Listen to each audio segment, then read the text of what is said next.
Seating arrangement. Seating அரேஞ்ச்மெண்ட்ல இந்த வீடியோல நம்ம லீனியர் சீட்டிங் அரேஞ்ச்மெண்ட் பார்க்க போறோம். லீனியர்னா சிங்கிள் ரோ இல்லைன்னா டபுள் ரோ, அந்த மாதிரி ரோ வைஸ் அரேஞ்ச்மெண்ட்ஸை தான் இந்த வீடியோல பார்க்க போறோம். ஸோ ஃபர்ஸ்ட் கொஸ்டின் பாருங்க. Direction: read the following information carefully and answer the question.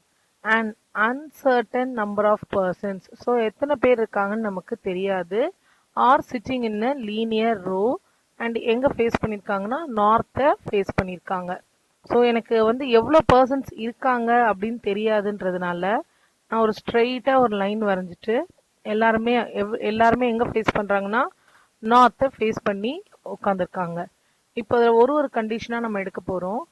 J sits fifth from the right end of the row. So right எண்ட்லேருந்து 5வது பொசிஷனில் ஜே இருக்காங்க. ஸோ 1 2 3 4 5.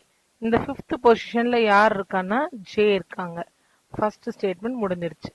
அடுத்தது, only 6 persons sit between K and B. But இங்க K எங்க இருக்காங்க, B எங்க இருக்காங்கன்னு தெரியாது. ஸோ கேக்கும் பிக்கும் நடுவுல 6 persons இருக்காங்க. நான் கார்னர்ல வரைஞ்சிருக்கேன். அடுத்தது, X sits second to the right of B. So சும்மா ரேண்டமாக நான் வரைகிறேன், கீழே வரைகிறேன். So 6 persons sits between K and B. So இது K, அதுக்கு நடுவில் 6 பேர் இருக்காங்க. 1 2 3 4 5 6. இந்த இடத்துல B வரைஞ்சிருக்கோம். X sits second to the right of B. So right of பின்னா இது பி தான் நீங்கள் இமேஜின் பண்ணிக்கோங்க. அதோட 2வது பொசிஷனில் யார் இருக்கான்னா எக்ஸ் இருக்காங்க. ஸோ எக்ஸ் வரைஞ்சாச்சு. அடுத்தது, U sits third to the right of J. இப்போ மேலே இருக்க லைன் யூ எங்க இருக்காங்கன்னா right of J. Right of ஜேன்றது எனக்கு ரைட்டு, அதில் 3rd பொசிஷன். ஸோ 1 2 3 இந்த பொசிஷனில் யார் இருக்கான்னா யூ இருக்காங்க. ஸோ இப்போ இந்த நார்த்தை நான் எரேஸ் பண்ணி வைக்கிறேன். ஓகே, நெக்ஸ்ட் என்ன கொடுத்துருக்காங்க, S sits fourth to the right of K. Right of கேல 4th பொசிஷன்ல எஸ் இருக்காங்க. So 1 2 3 4.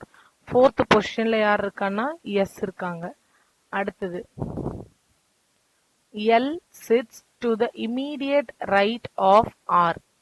So L immediate right of ஆர்ன்னு கொடுத்துட்டாங்க. பட் எங்க இருக்காங்கன்னு நமக்கு ஆர் எங்க இருக்காங்கன்னே தெரியாது. So L sits immediate right of R, அதை ரெண்டையும் தனியா மார்க் பண்ணி வச்சாச்சு. 5 persons sit between X and J. எக்ஸுக்கும் ஜேக்கும் நடுவில் இப்போ 5 persons. இப்போ இந்த 2 லைனையும் நான் கனெக்ட் பண்ண போறேன். 1 2 3 4 5. 5 persons sit between X and J. அப்போ இந்த இடத்துல எக்ஸ் வராங்க. எக்ஸுக்கு அப்புறம் ஒரு கேப் போட்டு அடுத்த ஸ்பேஸ்ல யார் இருக்காங்கன்னா பி இருக்காங்க. அப்புறம் திருப்பி 2 ஸ்பேஸ் விட்டுட்டு அடுத்த ஸ்பேஸ்ல எஸ் இருக்காங்க. எஸ்க்கு அப்புறம் 3 ஸ்பேஸ் விட்டுட்டு கே இருக்காங்க. இப்போ நம்மளால ஓரளவுக்கு மார்க் பண்ண முடிஞ்சது. இப்போ இந்த செகண்ட் லைன் எனக்கு தேவையில்லை. அந்த செகண்ட் லைனை தான் என்ன பண்ணியிருக்கோம், மேலே கொண்டு போய் மர்ஜ் பண்ணியாச்சு அந்த கண்டிஷனை யூஸ் பண்ணி. ஓகே, இப்போ next 5 persons sit between X and J, அதை நம்ம மார்க் பண்ணியாச்சு. K sits second from the left end of the row. Left end of the ரோல 2வது பொசிஷன்ல தான் கே இருக்காங்க. K sits second from the left end. Second பொசிஷன்ல அவங்க இருக்காங்கன்னா இன்னும் ஒருத்தர் தான் இந்த இடத்துல இருக்காங்க, அதான் அதோட மீனிங். அண்ட் அடுத்தது, G sits to the immediate left of S. Immediate left of எஸ்ன்றது இந்த பொசிஷன், இங்க தான் ஜி இருக்காங்க. அண்ட் நெக்ஸ்ட் என்ன கொடுத்துருக்காங்க, T sits third from the right end of the row. Right end of the ரோல 3வது பொசிஷன்ல டி இருக்காங்க. ஸோ 1 2 3 இந்த பொசிஷன்ல T. Next, L sits third to the right of X. Right of எக்ஸ்ல 3rd பொசிஷன்ல எல். ஸோ 1 2 3 இங்க L. இப்போ நமக்கு ஆர் ஏற்கனவே அங்க இருக்காங்களா, ஆர் எங்க இருக்காங்கன்னா லெஃப்ட்ல இருக்காங்க. ஸோ எல் மார்க் பண்ண அப்புறம் தான் இந்த ஆரை என்னால் கொண்டு மர்ஜ் பண்ண முடிஞ்சுது. இப்போ இதுதான் நம்மளோட லைன். இப்போ டோட்டலாக நமக்கு எவ்வளோ இருக்காங்கன்றது கொஸ்டின் கிடையாது. கொஸ்டின் என்னன்னா, how many persons sit to the right of B. So B இங்கே இருக்காங்க. ரைட் ஆஃப் பியில் எவ்வளோ பேர் இருக்காங்க பாருங்க, 1 2 3 4 5 6 7 8 9 10 11 12. ஸோ டோட்டலா 12 பர்சன்ஸ் இருக்காங்க. இதுல இப்ப நிறைய கண்டிஷன்ஸ் இருக்கு. ஸோ ஒவ்வொரு கண்டிஷனும் நம்மளால எது மார்க் பண்ண முடியுமோ மார்க் பண்ணிக்கலாம். மார்க் பண்ண முடியலன்னா அதை செப்பரேட்டா மார்க் பண்ணி நம்ம லாஸ்ட்ல கொண்டு வந்து மர்ஜ் பண்ண முடியும். ஸோ மொத்தமா நமக்கு 12 பர்சன்ஸ் இருக்காங்க. 12 தான் இதோட ஆன்சர். இந்த மாதிரி கொஸ்டின் கொடுத்தா எப்படி அதை அனலைஸ் பண்ணி எப்படி வரையறோன்றதுக்காக தான் இந்த எக்ஸாம்பிள். Okay, next question.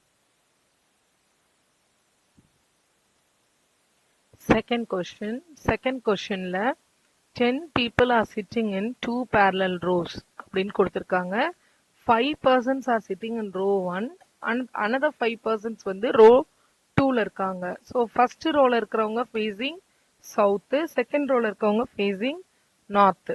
இப்போ இதை வச்சு நம்ம சும்மா ரஃபா ஒரு டயக்ராம் வரைஞ்சுக்க போறோம். ஸோ 2 ரோ, இந்த 2 ரோலையும் 5 பேர் இருக்காங்க. ஸோ 1 2 3 4 5, அவங்களுக்கு நேர இன்னும் ஒரு 5 பேர் இருக்காங்க. இப்போ இதுல வந்து மேல இருக்கிறவங்க சவுத் ஃபேஸ் பண்ணிட்டு இருக்காங்க, கீழே இருக்கிறவங்க நார்த்தை ஃபேஸ் பண்ணிட்டு இருக்காங்க. ரோ 1 ரோ 2 அப்படின்றது எழுதிக்கலாம். ஸோ மேல இருக்கிறது யாரு அப்படின்னா ABCDE, இவங்க எல்லாம் மேல இருக்காங்க. அப்ப இன்னொரு ரோல PQRST இருக்காங்க அப்படின்னு நம்ம கெஸ் பண்ணிடலாம். இதெல்லாம் தான் அங்க கொடுத்துருக்காங்க. ABCDERN sitting in row 1 facing toward south. அது மட்டும் மார்க் பண்ணிக்கிட்டா போதும். இப்ப கீழே ஒரு கண்டிஷனா பாருங்க. Q is third to the right of P.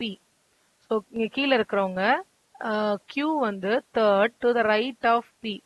P-ய நான் இந்த இடத்துல மார்க் பண்றேன் அப்படின்னா எனக்கு ரைட் ஆஃப் P-ல எதையுமே மார்க் பண்ண முடியாது. ஏன்னா அந்த ரைட் பொசிஷனே என்ன இல்ல. ஒருவேளை P-ய நான் இங்க மார்க் பண்றேன்னா ரைட்ல ஒரு ஸ்பேஸ் தான் இருக்கு, ஆனா எனக்கு இங்க 3ஆவதா இருக்காங்க. அப்ப அங்கேயும் பாசிபிள் இல்ல. ஸோ 3ஆவதா இருக்காங்க அப்படின்னா நான் இங்க P-ய மார்க் பண்ணாதான் இங்க Q 3ஆவதா இருக்க முடியும். இது ஒரு ஆப்ஷன். இன்னொரு ஆப்ஷன் எப்படி இருக்கு அப்படின்னா 1 2 3 4 5. ஸோ இங்க வந்து 2 கேஸ் இருக்கு. 1 2 3 4 5. ஒருவேளை P வந்து கார்னர்ல கூட இருக்கலாம்ல. இந்த கார்னர்ல இருந்ததுன்னா 1 2 3 இந்த பொசிஷன்ல Q இருப்பாங்க. இது கேஸ் 2. ஸோ கேஸ் 1 கேஸ் 2ல எது நமக்கு கரெக்ட்னு தெரியாது. அதனால முதல்ல ஸ்டார்ட் பண்ணும்போது 2 இடத்துலயுமே ஸ்டார்ட் பண்றோம். அடுத்தது A sits immediate left of the person who is facing P.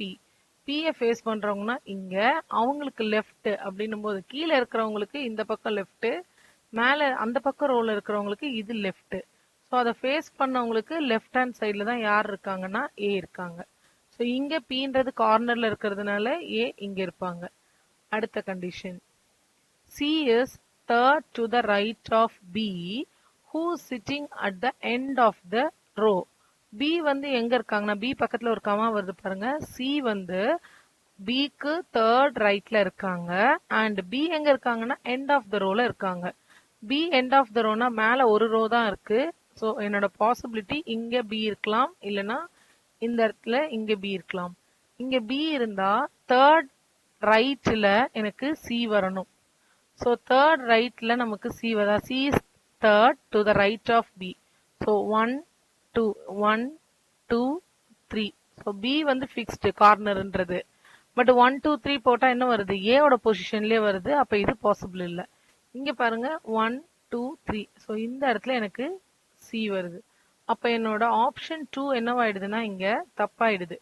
So option 2 இதுக்கப்புறம் நம்ம கன்சிடர் பண்ண மாட்டோம். ஓகே, நெக்ஸ்ட் என்னென்ன கண்டிஷன் இருக்கு பாருங்க. இப்ப இது வரைக்கும் வந்திருக்கோம்.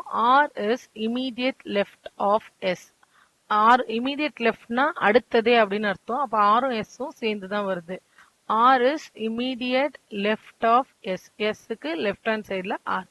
Neither A nor B is neighbor of E.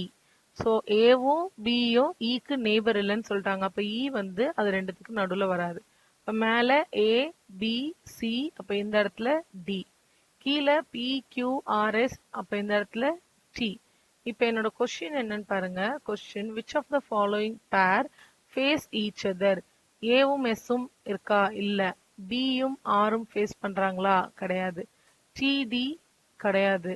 So B C. PC தான் பேரு ஃபேஸ் பண்றாங்க. ஸோ இங்க answer B and C. Okay, third type. இந்த தேர்ட் டைப் பாருங்க, 8 ஃப்ரெண்ட்ஸ். ஸோ 8 பேரு சிட்டிங் இன் ஸ்ட்ரெயிட் லைன், எல்லாரும் சேர்ந்து ஒரே ரோல தான் இருக்காங்க. 1 2 3 4 5 6 7 8. 8 பேரும் சேர்ந்து நார்த் சைடு அங்கதான் ஃபேஸ் பண்ணிட்டு இருக்காங்க. So first condition, F is sitting between T and G. So எனக்கு எங்க இருக்குன்னு தெரியாது, அதனால F is sitting between T and G சேர்த்து வரைஞ்சாச்சு. அடுத்த condition, B is sitting between H and B வந்து sitting between H and A. So B is sitting between H and A. இவங்க 3 பேர் சேர்ந்தே இருக்காங்க, மேல அவங்க 3 பேரும் சேர்ந்தே இருக்காங்க. இது ரெண்டுத்துலயும் எதுவுமே காமனா இல்லை, அதனால அப்படியே விட்டுருங்க. E is third to the left of G. So E வந்து third to the left of G அப்படின்னா ஒருவேளை டி எஃப் ஜி இங்க இருந்தாங்கன்னா third to the left of G. Okay, third to the left of ஜினா என்னால இங்க mark பண்ண முடியாது. சரி, அந்த கண்டிஷன் இருக்கட்டும். இந்த கண்டிஷன் நம்ம இன்னும் மார்க் பண்ணல. G is sitting at one of the corner. ஏதோ ஒரு கார்னர்ல ஜி இருக்காங்க. ஸோ நான் ஃபார் எக்ஸாம்பிள் ஜியை கொண்டு வந்து இந்த கார்னர்ல வைக்கிறேன். அப்போ டி எஃப் ஜி இப்படி வந்துருமா? E is third to the left of G. So இந்த இடத்துல ஒரு ஆள் நான் ஜி வச்சா ஈன்றதை நான் இங்க மார்க் பண்ணவே முடியாது. ஸோ இந்த இடம் தப்பா தான் இருக்கு, நம்ம மார்க் பண்ணிருக்கிறது correct. Third to the left ஆஃப்னா இந்த இடத்துல இ வந்துடுறாங்க. அண்ட் இவங்க 3 பேரும் சேர்ந்தே தான் இருக்க போறாங்க. அண்ட் நெக்ஸ்ட் ஒரு கண்டிஷன் தான் மீதி இருக்கு. H is third to the left of C. H வந்து third to the left of C அப்படின்னு சொல்றாங்க. அப்ப சி இங்க இருக்காங்க, சாரி சி இங்க இருக்காங்க. Third to the left of சில ஹெச் இருக்காங்க. ஹெச் பி ஏ சேர்ந்து தானே இருக்காங்க. ஸோ அதை சேர்த்தே கொண்டு வந்து எழுதிடலாமா? இப்போ என் கொஸ்டின் என்ன, who sitting between A and E. A and இக்கு நடுவில் யார் இருக்கா? சி. ஸோ நம்மளோட ஆன்சர் சி. ஸோ ஏதாவது கண்டிஷன் தெரியலன்னா அந்த கண்டிஷனை ஸ்கிப் பண்ணிட்டு அடுத்த கண்டிஷனுக்கு போயிட்டு அதுக்கப்புறம் மேட்ச் பண்ணி எழுதணும்.